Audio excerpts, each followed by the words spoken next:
Let's move on. Here we have Tim Huelskamp. He's with us. Tim is a freshman Republican from Kansas. Tim, welcome to the program. Good to have you with us, sir. Hey, pleasure to join you this morning. Now then, you're a freshman Republican.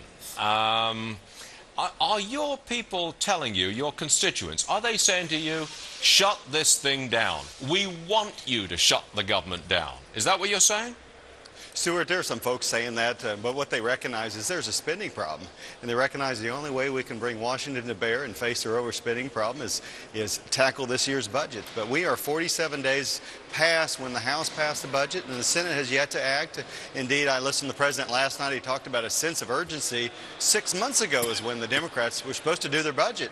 Well, hopefully we'll get something done in the next few hours. Well, what are you going to vote for? I mean, will you vote in favor of, say, cutting $40 billion? I think that is the proposal on the table from Speaker Boehner.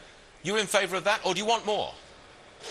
We want more. We want a lot more. The question is, what can we get? And it's going to take some real work to whittle down this overspending problem. And whether it's 40 or 60 or 30, that's much more than the Democrats adding $800 billion over the last 2 years. So we have a long ways to go, but it's a spending problem, and we've got to face it. Yeah, and that's why we're in this situation. But I want to know where you stand if Speaker Boehner comes to you with a deal, which, let's suppose it cuts $40 billion. Will you say, yes, Mr. Speaker, I'll vote for it, or will you say, just nowhere near enough, I will not vote for it? Where do you stand exactly?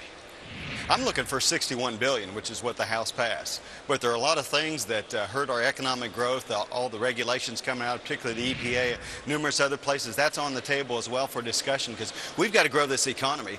The Obama administration, Democratic control, has hurt our economy. But will you compromise at all on $61 billion? Will you come down? Will you allow Speaker Boehner to negotiate a cut of less than $61 billion? We're talking about that in conference. I'd be willing to do less in order to pass some of these riders to slow down the EPA and some of the other regulations. So, yeah, that's on the table.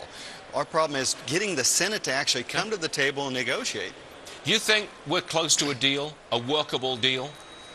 You know, I'm a freshman. I don't know how close we are. All I know is when you have a deadline, that forces Washington to get their work done. So, yeah, I think that deadline's focusing them back in on that. I thought we should have done that a month ago. 2 months ago, there was a deadline in September 30th the Democrats ignored. So hopefully we can get something done so we can get on with bigger picture stuff. Next year's budget, which I worked on late into the night on the Budget Committee, we've got some real problems because of this overspending problem in Washington. Well, how do you respond to the critics who say you're going to hurt seniors because you're going to take meals away from home-served meals for seniors? You're going to hurt children because you're going to remove some degree of medical care for young children.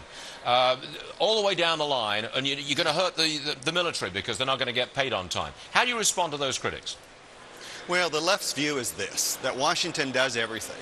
But the real world view is private businesses create jobs, and that's what we need to be looking at. Washington cannot do everything, and that's why we have a $1.6 trillion one-year deficit, because they spend too much. We need to turn this around and make certain Washington does control everything and get our entrepreneurs back to work in America. That's going to answer those questions. The best welfare in the world is a job.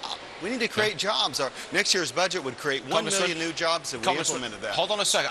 I just want to show our viewers Senator Harry Reid, who's on the floor of the Senate. He is speaking right now. He has just said he is not as optimistic now as he was 11 hours ago. Okay, that's a direct quote. He said that just moments ago. So back to you, Congressman Huelskamp. He sounds... The senator there sounds very negative. It looks like we're not going to get a deal. That's the way he sounds, at least.